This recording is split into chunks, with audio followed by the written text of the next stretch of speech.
it is a lot of work doing these. Doing a full review on a web novel, like at a minimum, we're talking 100,000 words, and it's more than that. It's like 300,000. One of them was like way more than that. So I'm doing it. It just takes some time in my busy schedule to find time to read this much words. But Isaac Unknown. For this one, I didn't do it randomly. I didn't do it in order. I just picked out the one I wanted to read the most, especially since it's been some time since anyone's made the list. I looked back at my list and said, what's the one I remember the most and would like to read the most? And it was Isaac Unknown, The Albatross Tales.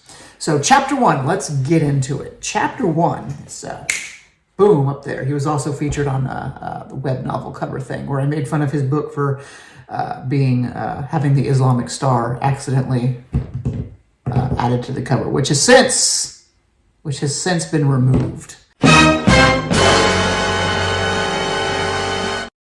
But the opening scene, we open on a dusty road trip. Isaac is driving his truck or SUV, whatever it is, I don't know cars, and he's got 3 dogs in the back.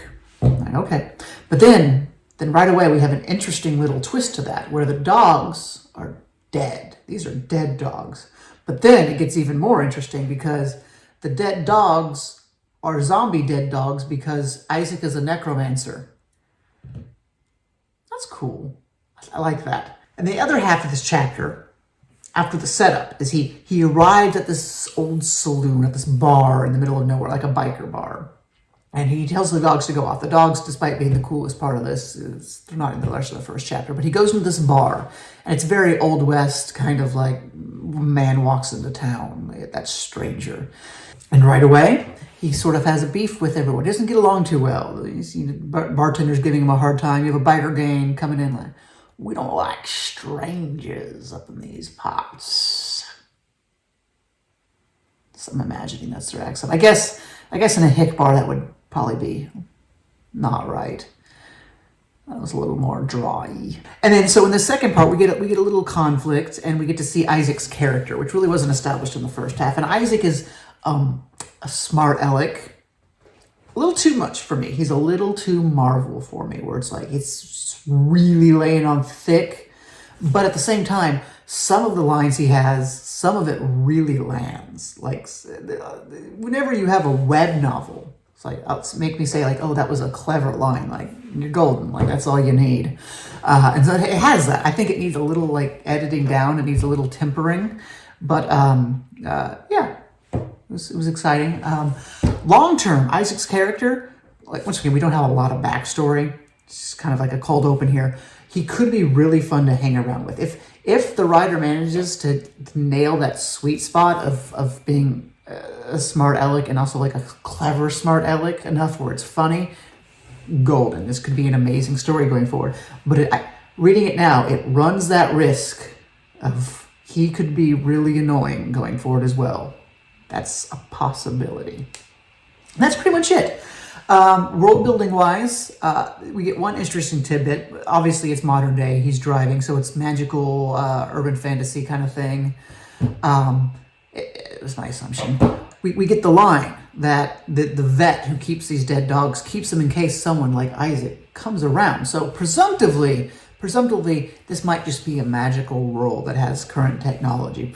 Apparently, necromancers are just a thing, or magic in general. I don't know. It was never really explicitly talked about. But just it's a necromancy world, or just a magic world in general. And there's necromancers are pretty popular. And then otherwise, the story is very has like an old Western feel to it. Like, you get, once again, the stranger walks into a bar, and like it even makes allusions within the novel itself. Like, yes, okay, we get that. But there's also like a really folksy style to it. The writing has a very, well, first off, the writing has style to it, which again, for a web novel, like, fantastic. You actually have style. It feels like I'm reading something. And so I really, really like a lot of how it's written. And it feels like gritty. It feels a little skeevy, which is good, which I like. And the prose is pretty good too. The prose is like going along with the style. It's the writing is pretty good. I have one complaint right now because I know this is actually going to be a pretty short chapter review because it's a short chapter, not all that's going on. So we can talk about grammar real quick. The past perfect tense. I have seen so much of this recently, and this novel does it too, rather egregiously. When you put the word had with the word or with a verb, I feel like Sesame Street right here. I am stuttering Kermit the Frog. What's his accent? Kermit the Frog here. Well, I can't. I'd have to hear it. Anyway, past progressive. I've seen it all the time. I came up in my writing group last week. Had plus a verb is for, once again, as the name might imply, progressive. So something that was keep on happening. I'm talking about grammar. I'm screwing up my own English here. So it's something that it gets interrupted. A really good way to look at it is if two rules. If something is going on and it gets interrupted, include that, or something's just going on generally, like scene setting, which for his scene setting, he does a lot of that, but he does it poorly, or it's like a lot of authors really overuse the past progressive tense and the word had. Let's go with specific examples. Why not? Let's get technical here. Let's be the best writers we can be. The pair had been deemed unfit for adoption when their owner had shuttered his business and abandoned them. Are either of these things in this sentence in the second paragraph progressive? Do they keep happening? The pair had been deemed. If you deem something, you're saying you're just pointing out and saying that's what it is.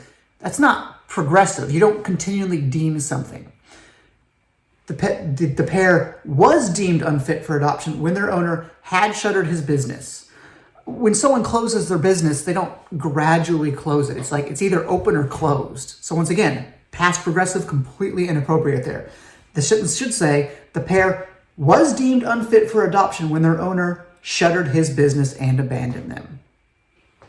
That's all it is. And I think once again, I think what people in their minds have is like, we're setting the scene. This happened way long ago, so this entire paragraph is going to be past progressive. No. Past progressive, the word had, is for a specific activity in the sentence. And once again, let's just go ahead and do the exception right now because you've seen that. I'm going to show you the other way you could do it where the pair had been deemed unfit. Could be right. That could be right based on what happens. If you have something else that modifies it. So if the pair had been deemed unfit until XYZ happened, then had would have been correct because you would have had an interrupting event. So had is for things that keep on happening or things that happen and get interrupted. Had been deemed unfit until the vet came in and said they got their tetanus shots. Whatever.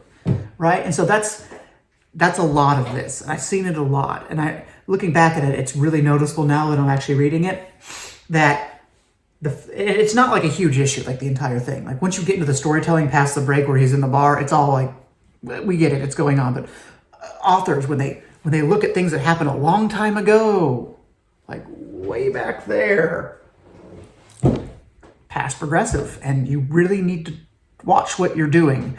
It's verb intensive and it's context intensive. It's super situational. Let's just do one more example in here. There's so many examples. Let's do another one. Let's jump down a paragraph.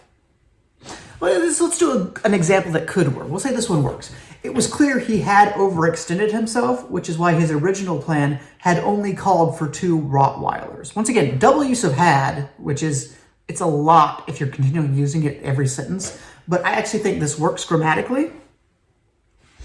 Had overextended. I mean, that could go either way. You could do a specific thing and overextend yourself, or you might overextend yourself over a period of time. So in that instance, with that verb, I'll allow it. Which is why his original plan had only called for 2 Rottweilers. In fact, I think that is objectively correct. I don't think you could do it the other way. Because his plan had called for this thing until he found this other dog in the context of the greater paragraph. I'm not reading the entire thing. That's a different series that I haven't done a video on in a while. But his plan had called. So for his plan needed these X, Y, and Z things for a certain amount of time until this other event happened. Boom. It's a little more contextual. It's not like literally like if or until or none of those words, but in the verbiage here, like it's implied. Where yes, for a large amount of time, more than a specific instance in the past, his plan was this. That's what it communicates. Works beautifully. So yeah, there we go. That's gonna be half my video is making a different video, but I just wanted to talk about that because everyone does it and no one really seems to know. Okay, so what would I look for in the future?